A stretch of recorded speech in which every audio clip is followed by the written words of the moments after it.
Mr. President, we exercise our right of reply to one more attempt by the leader of Pakistan to tarnish the image of this august forum by bringing in matters internal to my country and going so far as to spew falsehoods on the world stage. While such statements deserve our collective contempt and sympathy for the mindset of the person who utters falsehood repeatedly, I am taking the floor to set the record straight. Regrettably, this is not the first time the leader of Pakistan has misused platforms provided by the UN to propagate false and malicious propaganda against my country, and seeking in vain to divert the world's attention from the sad state of his country, where terrorists enjoy free pass while the lives of ordinary people, especially those belonging to the minority communities, are turned upside down.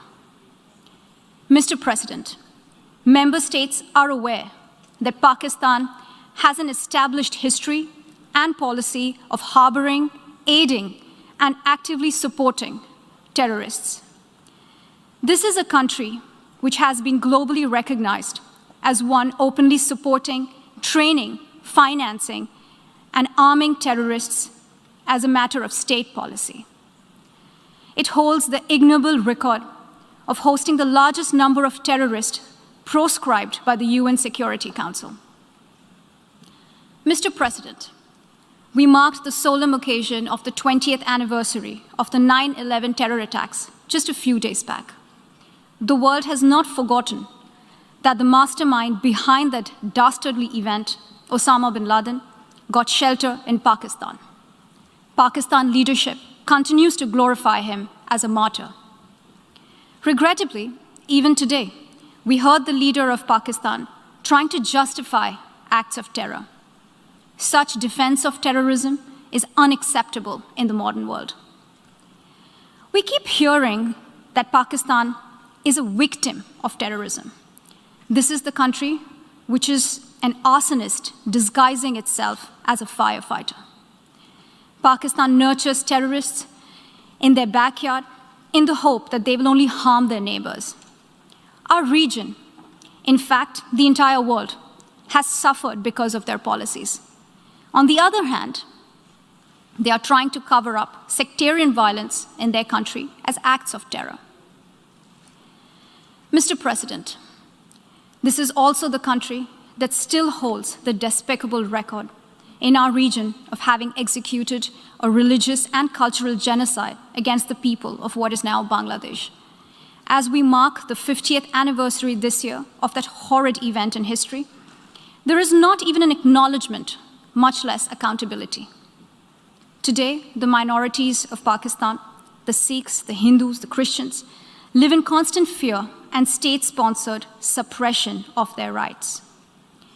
This is a regime where anti-Semitism is normalized by its leadership and even justified. Dissenting voices are muzzled daily, and enforced disappearances and extrajudicial killings are well documented.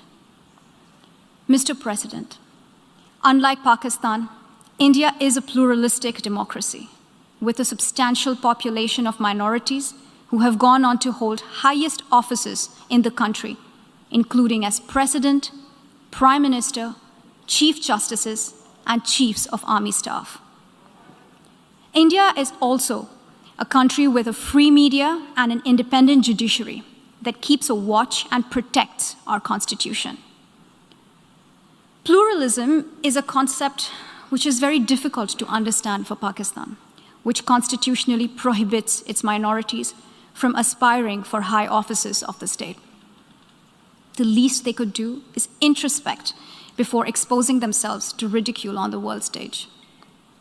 Finally, Mr. President, let me reiterate here that the entire Union territories of Jammu and Kashmir and Ladakh were, are, and will always be an integral and inalienable part of India. This includes the areas that are under the illegal occupation of Pakistan. We call upon Pakistan to immediately vacate all areas under its illegal occupation. Mr. President, Allow me to be categorical about India's position. We desire normal relations with all our neighbors, including Pakistan.